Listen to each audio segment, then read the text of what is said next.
For me, that's what sets it apart. It's that it makes very clear that gratitude is for other people, not stuff like cars or lattes or money or you name it. That gratitude is actually the emotion that connects people.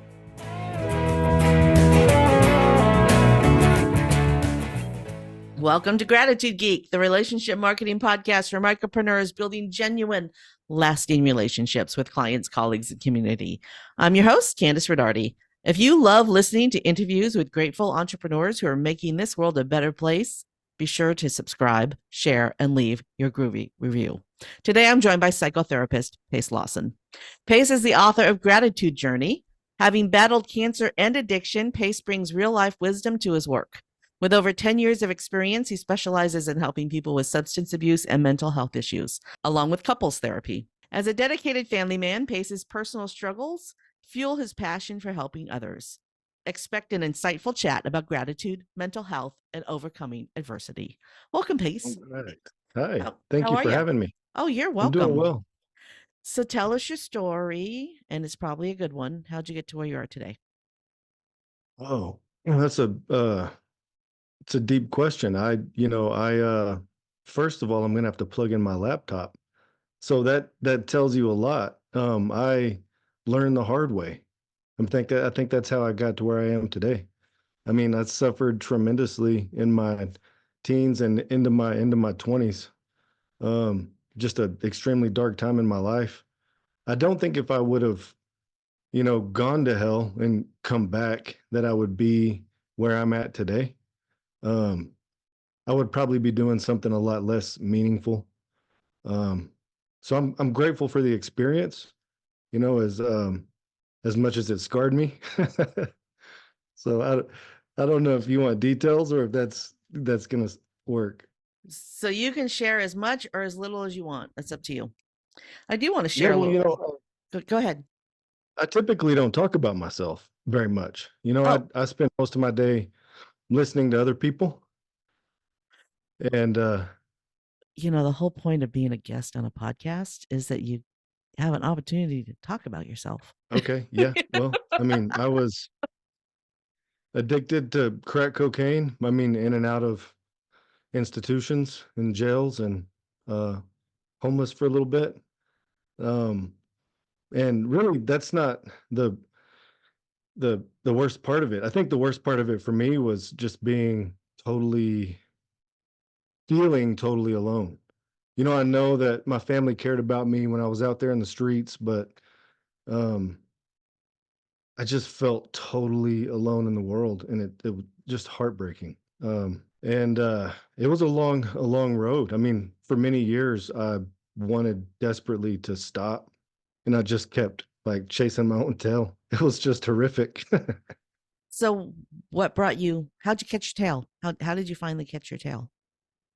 um, well, okay, so I went to treatment for a second time.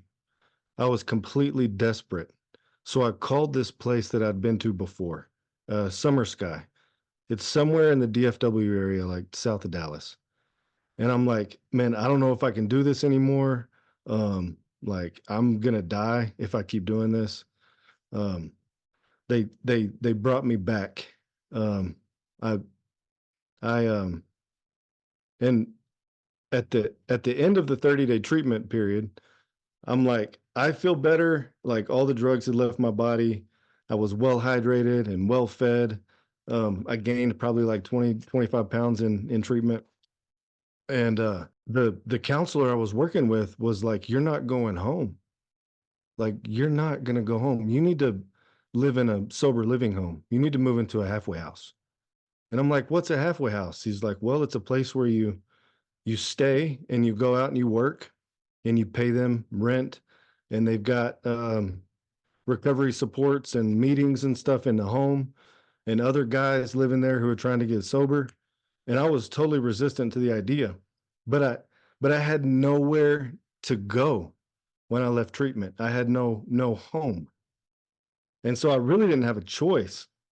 Thank God. I mean, I asked my family if they'd let me come stay with them after treatment, and they said no. And I'm grateful that they did. I didn't have anywhere else to go. So I moved into this place in Denton, Texas, the halfway house that's where I found sobriety was there.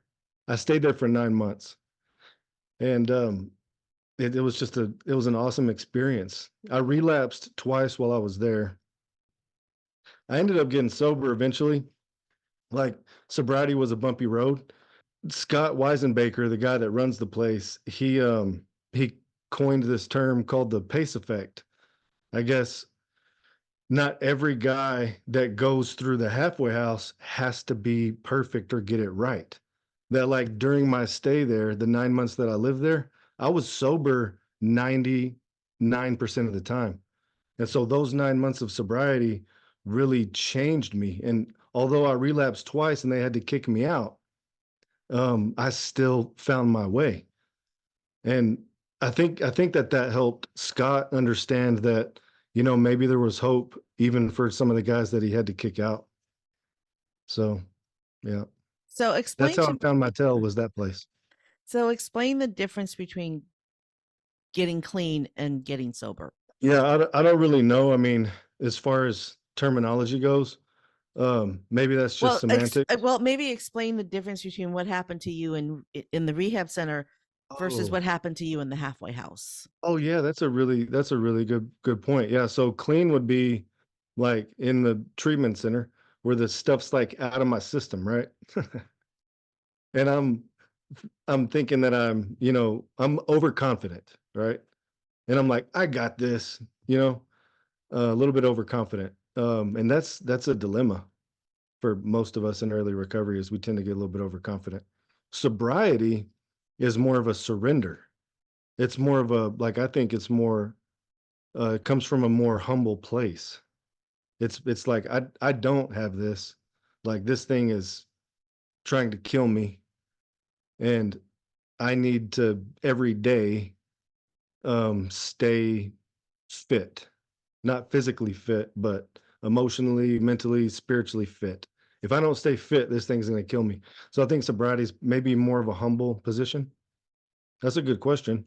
I've never I, really thought about it before like that. I like that answer. Okay, so 9 months goes by. And I mean, the world that you live in today is so much different than the world that you were living in the day you left that halfway house. So what happened after that? I moved into this little efficiency apartment and I got a paper route. And it makes me kind of emotional because that was just a really special time in my life. Yeah, I mean, I've never really talked about it before in detail. I mean, that I hope that doesn't surprise you. I mean, I've been to therapy myself for some family issues that I was going through, and while I was in treatment a little bit, but long-term psychotherapy is so I understand how my patients feel. They really do feel deeply when they're telling me their stories. Anyway, so it was I got this paper route and I would wake up um like early morning, go to college because I enrolled in college to become a counselor. So I was super excited and I was like studying everything that I could about psychology and human behavior. And I would eat, I would rest, and then I would go pick up my papers at like 9, 10 o'clock at night and roll them up. And then like 2 or 3 o'clock in the morning, I'd throw them. I'd get back at 6. Oh yeah, I left out the part where I sleep. So then I'd get home like 6 or 7, and then I think I went to school, studied and slept, and then woke up around like 10 or 11 to go pick the papers. But I met my wife around this time. I think that's what makes it like the most special. Yeah, it's definitely her. That's the part of it that really gets me. We're still married. We work together. She's in the other office right next to me. Yeah, so I had to date her, right? And you know, like she's not gonna sleep in the middle of the day and stay up all night. Like she wants to go out to eat and like early, like 4 or 5 o'clock in the afternoon. That's when I'm supposed to be sleeping so I can get up and go throw my route.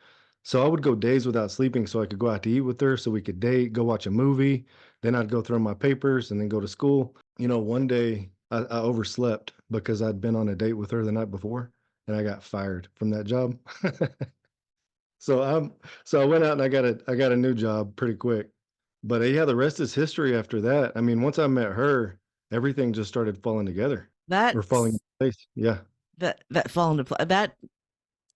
That makes a lot of sense because when you find the right match, you Hmm. know, I al- I thought my husband and I were unique, and then I started talking to other women. But you know, a really good couple fills each other's gaps, right? Everybody has gaps, and when you find the right person, you fill each other's gaps. So when you find the right person, you become whole, right? And Absolutely. I mean, there are people who can be whole on their own. That everybody doesn't have to have a life partner. I'm not saying that. I'm just saying that when you find the right person who fills your gaps, that's when you know that you have a good strong bond. So obviously, she fills Hmm. your gaps. Well, yeah. And another thing that I've learned over the years is that we're not necessarily meant to be alone. I mean, it takes an exceptional person to become a hermit, and go live in a cave completely isolated from the world, or out in a desert, let's say, in complete isolation. I mean, eventually it becomes kind of torturous to be alone. Yeah. So yeah, I think we are meant to connect, and it doesn't have to be a life partner or spouse, but yeah, I mean those connections with other human beings, and she for me really made the difference. Yeah. Well, human connect. I didn't mean lack of human connection. I just meant lack of a life partner. Because there are people who are perfectly content Right. never having a life partner who live full, healthy lives. But maybe they don't have as many gaps as the rest of us have. I'm a firm believer that every human being is wired to deep down want to attach to a life partner. Maybe that's debatable. I've had plenty of people say, like, yeah, I could just go off and live single for the rest of my life. And in that moment, they mean it. And then, maybe months or years down the road, they start that longing, kicks in for that attachment. And attachment, I usually define attachment as that person who will always be there for me the way I need them to be. In your work, have you discovered that it's men that need the attachment more than women? Or do you work with a lot of women? Yeah, I work with more women than men. Yeah, I mean, women generally are not safe with most men because many men, unfortunately, don't have the skills to develop a proper attachment. And so they tend to be a little bit aggressive, sometimes demeaning, sometimes possessive and controlling. And so I can understand why women would just be like, man, like, I don't want that because these are the men that I've encountered. So, so I can understand why women, maybe in your experience, have become a little bit less prone to want to attach. Well, and you're the psychotherapist, so you probably have more easier access to the information than I would as a layperson. But from what I understand, widows tend to not remarry, where widowers remarry right away. So men remarry after their spouse passes away, and women don't. That's And super the interesting. safety thing might be it. I mean, they were safe and comfortable in their relationship with the man that they lost, and they don't think that they could ever feel that safe again. Yeah, and we have to take into account, the LGBT community as Yeah, as well.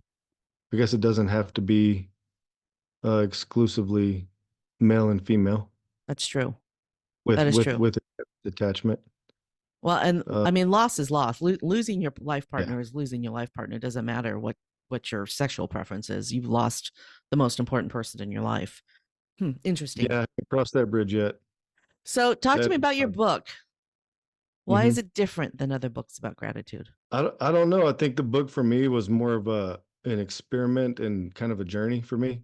I'd never self-published before, and I wanted to publish something like a gratitude journal, but I didn't want it to be just blank lines for people to write on. So I decided to study gratitude and dig into it as much as I could. And what I learned was that gratitude is an other directed emotion, meaning gratitude is exclusively felt exclusively for other people. Like gratitude is the glue that binds us and connects us as a species. And I think for me, that's what sets it apart. It's that makes very clear that gratitude is for other people, not stuff like cars or lattes or money or you name it. That gratitude is actually the emotion that connects people. And I hope I made that clear in the book. I don't know if I think I did. I think that's what S- maybe sets it apart. I don't know. What do you think? So, so I when I think of gratitude, Yeah.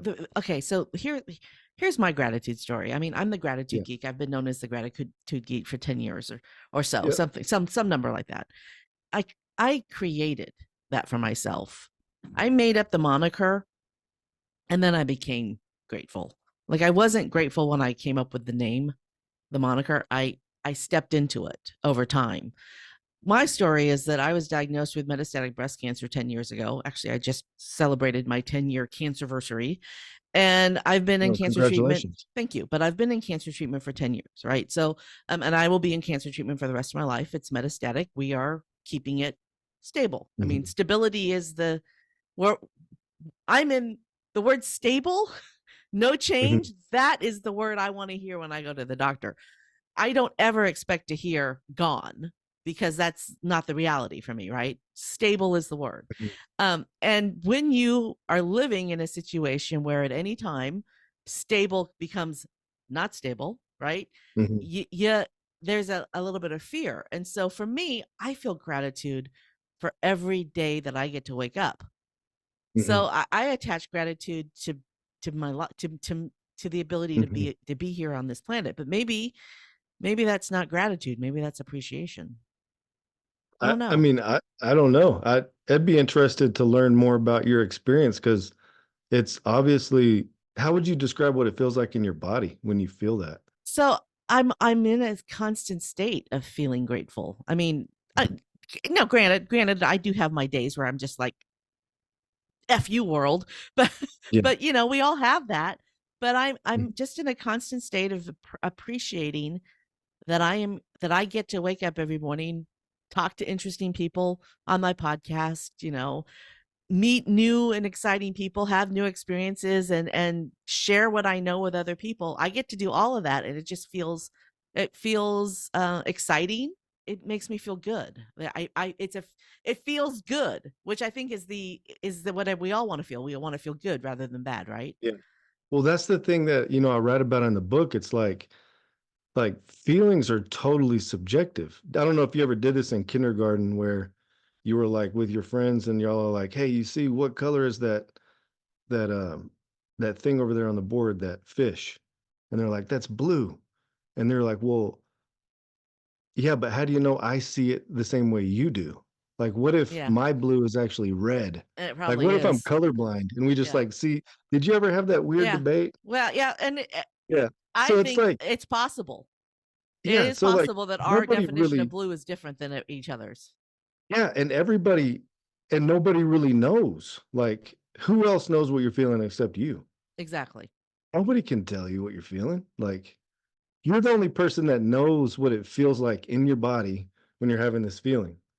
And, and what it does to you and how it affects your behavior and your thoughts. Like so it's like that's the beautiful thing about emotions is you're the only person that can say what it is you're feeling. Nobody else has a right to do that. Yeah. Well, some people, okay, you're the psychotherapist and you touched on it earlier. What happens when you're in a relationship with a narcissist who tells you that how you're supposed to be feeling? How do you deal with that? That's You a deep kick them in question. you kick them in the butt. Really? I mean, that's not the solution. I mean, I know. a five Okay, foot I'll two be woman cannot beat up a 6 foot tall man. no, you're right. Okay. I'm just thinking like, yeah, that's not a good situation to be in. I'm trying to understand what that might look like. Like, how would that look like? Would you tell a story, like a Oh kind God, of I'd have walk to make one up. story? Okay. Let's Yeah, just say that it's a married couple. They've been married for 3 years. They might have a small child, and she wants to go get a job. And he says, no, you have to stay home. And she says, well, maybe I want to finish school. And he says, no, you can't finish school. You're dumb anyway. You just have to stay home and make sure I have food and clean this house and feed that baby. yeah, yeah, it's coming to me. I got you now. I got you. So yeah, when somebody tries to tell you what you're feeling, like we talked about a second ago, that's and the story that you're describing now, that's all about power. That's what that is. So the so he is retaining all the power. And what we know, and this is all common sense, right, is that you can't be happy in a relationship if we don't share power. So, man, what I normally do is I normally point that out to her, like, you don't have any power, and you're not going to be happy until you have some, and it doesn't seem like he's going to give it to you. So what are you going to do? She's at a fork in the road, and it sometimes it takes a long time for a person to make a decision to leave. It Well, takes a long. it's that safety thing too, Mhm. because there's two kinds of safe. There's the safety of knowing that I have a roof over my head and food on my table, and then there's the safety of knowing that I have the power to make my own choices. And a lot of women choose the roof over their head.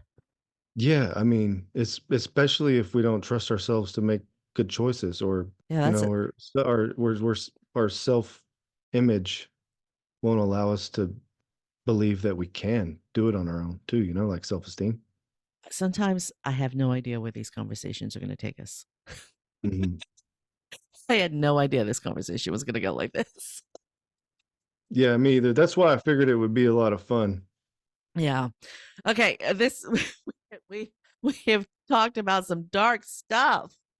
Is Okay. it So your dark? gratitude It's journal. dark stuff? We So talk you about okay? dark I know stuff. your book is a journal, but it also has guidance on how to connect with yourself and connect with others. Is that what I'm hearing?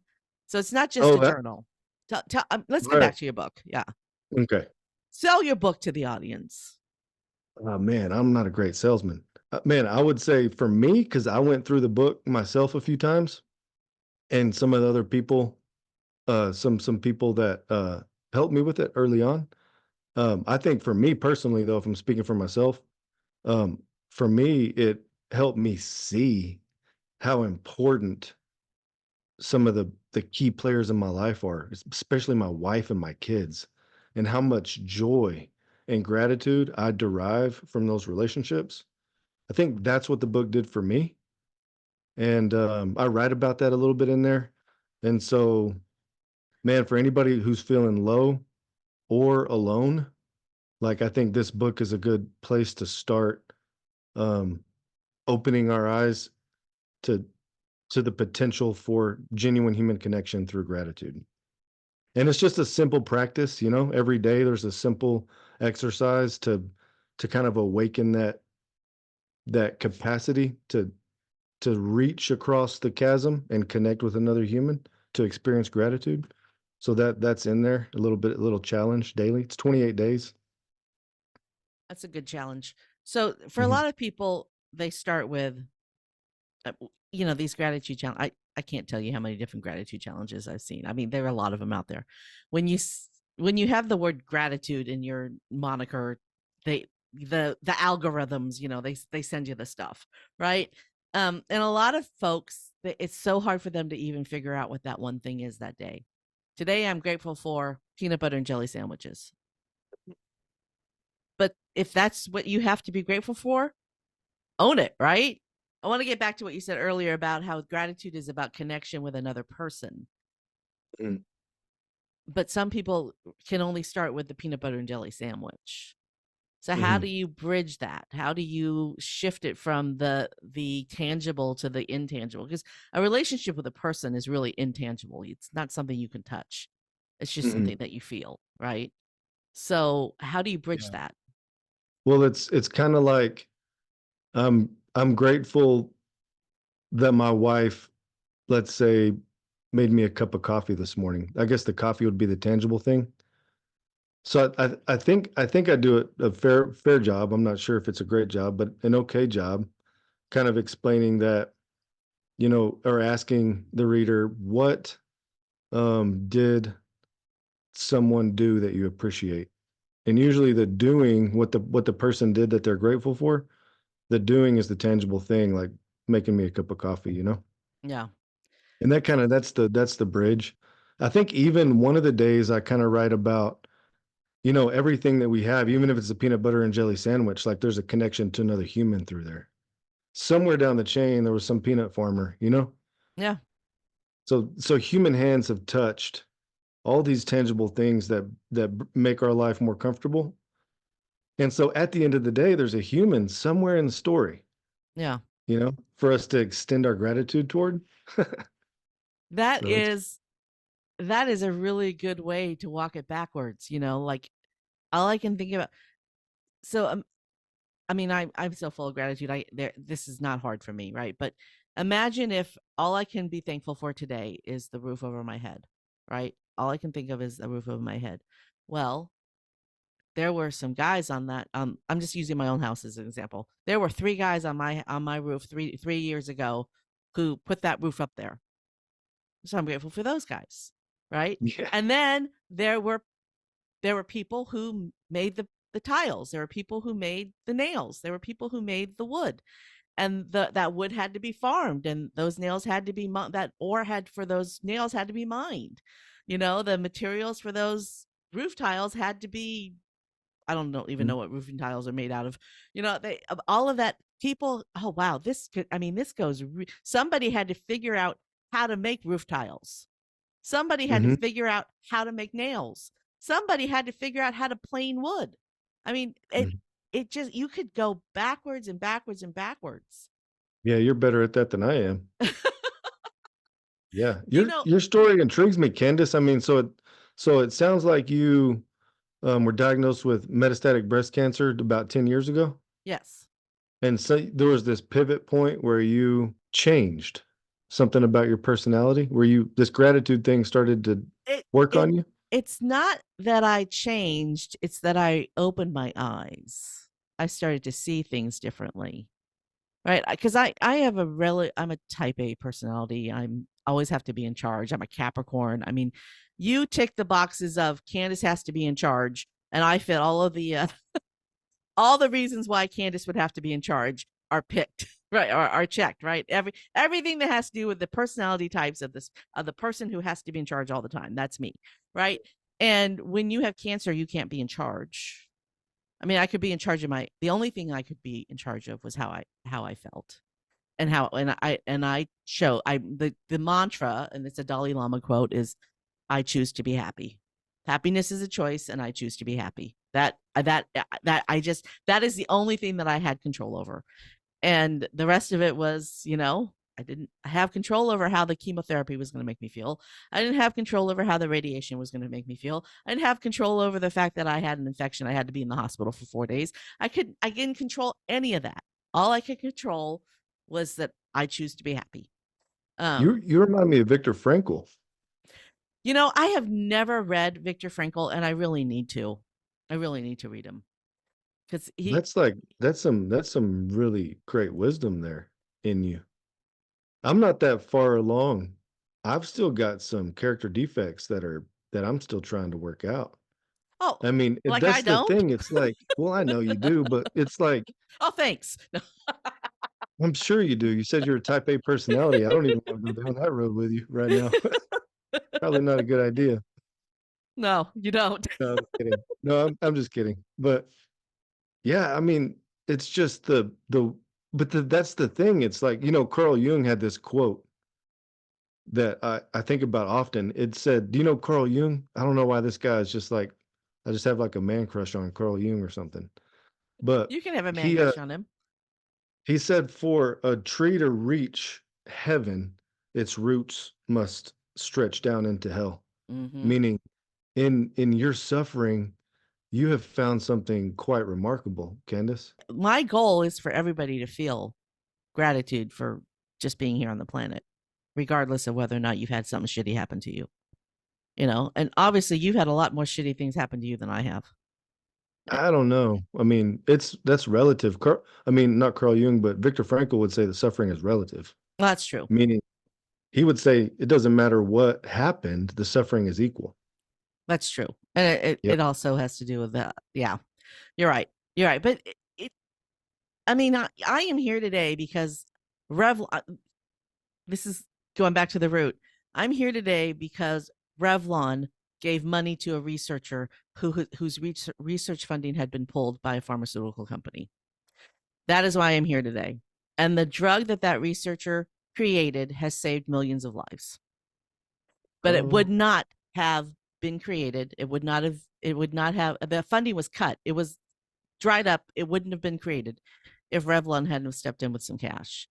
And oh, think about how intricate that is and mhm, how many lives have been touched, right? mhm. So every time I think about how crappy it is that I have to go to chemo again, you know, it's only 3 weeks, but actually I had some really good news. If you listener, this is probably the first time I've mentioned it on the show, but I had some really good news recently. I don't have to do one of my treatments anymore. So I only have to go to the cancer center every 3 weeks now instead of 2 or 3 times a month. Oh God, that is amazing. It's it's so cool. All right. Oh yeah, Yeah, I mean, definitely. it's just that little thing, that little thing. It all it means is I'm too old now and I don't need to have the hormone suppressor. But I'm 54, so I'm Oh, past menopause, right? So but it's still cool, right? It's still cool that little thing. Anyway, back to my story about the Revlon thing. You you know, know, huh, the yeah. perspective is I go in for this treatment and I get this drug every 3 weeks that would not exist today if the president of Revlon hadn't been married to a woman who knew the doctor who created the drug. That's human connection, Oh yeah, that's a you know? remarkable story. And I'm when I say millions of lives have been saved because of this drug, I am not exaggerating. It's been over 25 years that this So drug you has been were on the so market.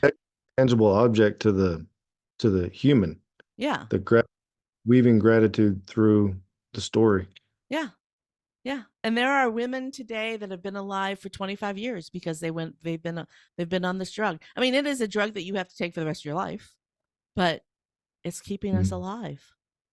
It is keeping us Absolutely. alive. And it's just amazing. And that's because of one man who said, "Yes, I will give you some money." It's Yeah, I had just a so second cousin with metastatic breast cancer. there are a lot of different types. Yeah, I don't There know what were type. yeah, there are a lot of He was different on chemo types. for many, many years too. I only had to do chemo for like 3 months, man, and that was bad enough. Well, you're the Uh, lucky one then. yeah, and God knows it's gonna like, oh, come back and try to kill me again. I mean, it's scary No, it's not. stuff. No, it's not if You yeah, never yeah. know. Yeah, that's true. You can't control that, but you can control your attitude and you can control your diet and you can control what you believe and make sure that you Your story is very, very inspiring for me. thank you. Just pay attention to what your body is telling you and listen to it. Mm, I mean, wow. Okay, so let's we want to come back to this is a mhm. relationship marketing podcast and we have been talking about relationship What is development. relationship marketing exactly? Will you help me? Relationship marketing is exactly what you're doing. You are building your business based on conversations and creating a relationship with your clients.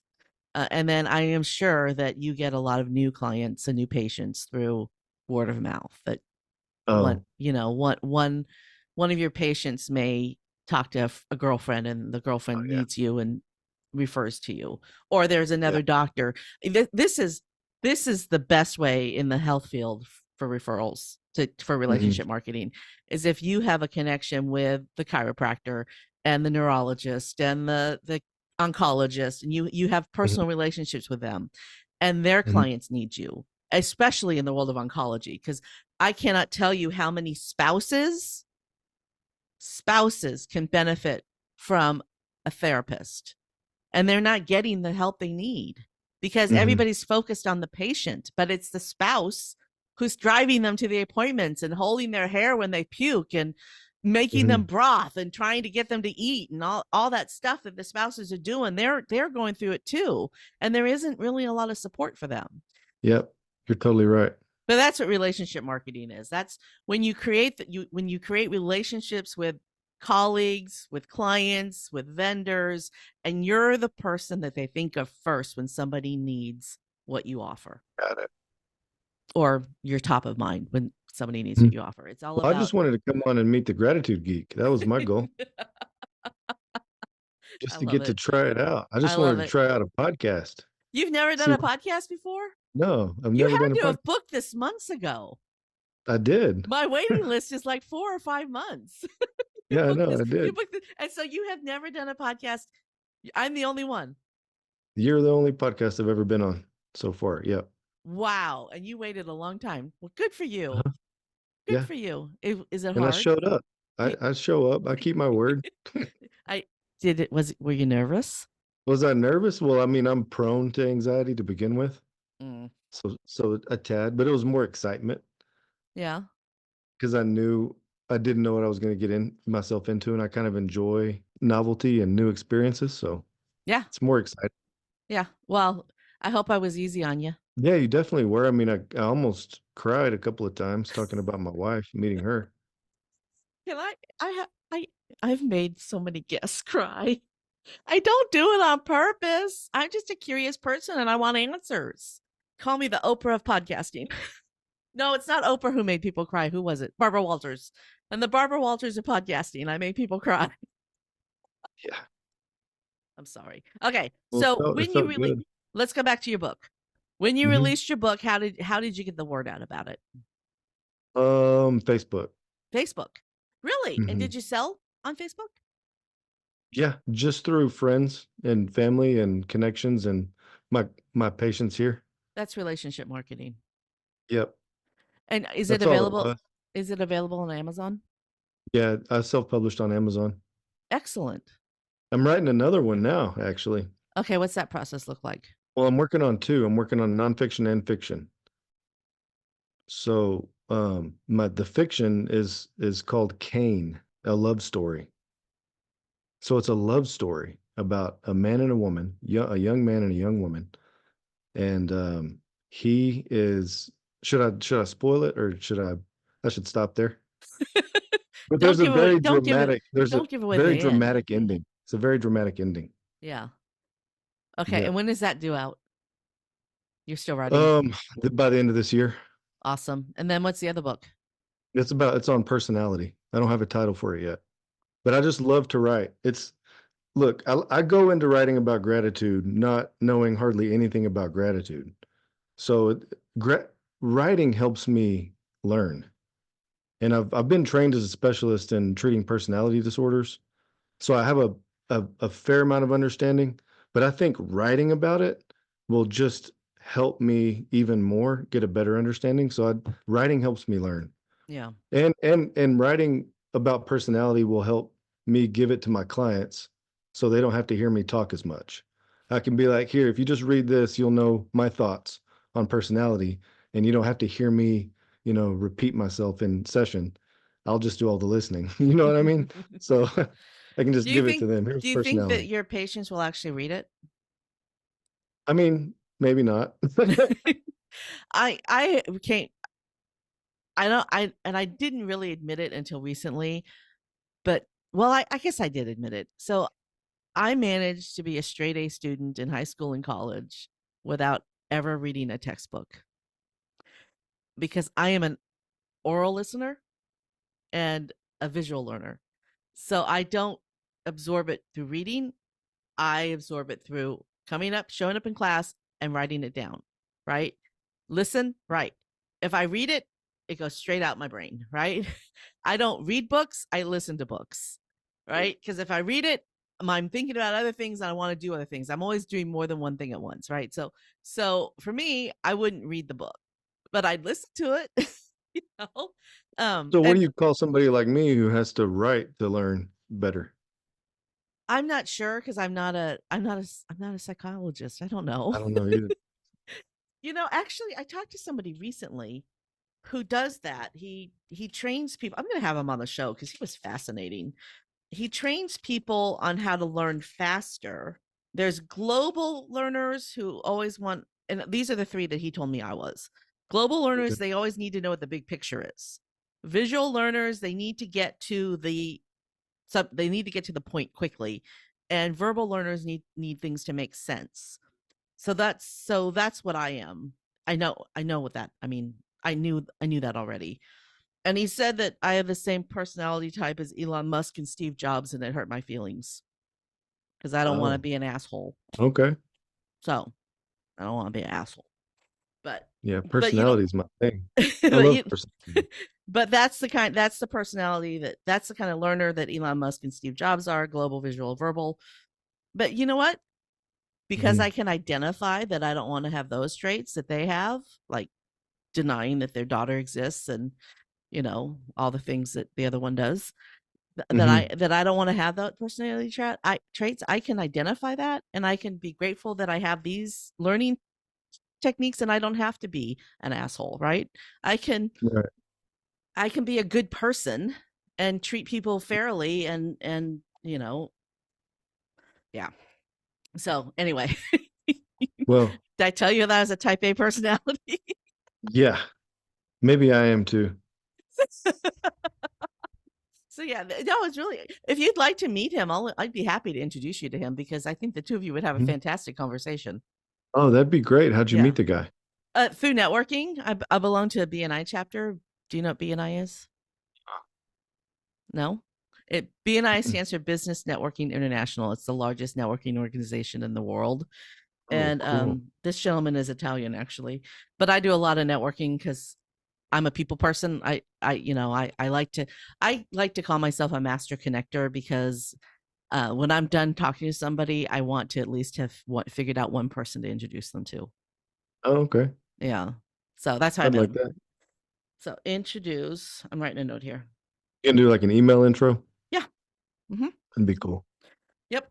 His name is Cosimo. And eventually I might have him on the show because he's fascinating. All right. Well, it's time to start thinking about wrapping up. I always ask every guest the same question. There's a couple questions. I used to say marketing, but now I say business because I want to go beyond just marketing. So, what is your favorite business tool, tip, or technique? My favorite business tip, tool, or technique. Mm-hmm. Favorite. Oh man.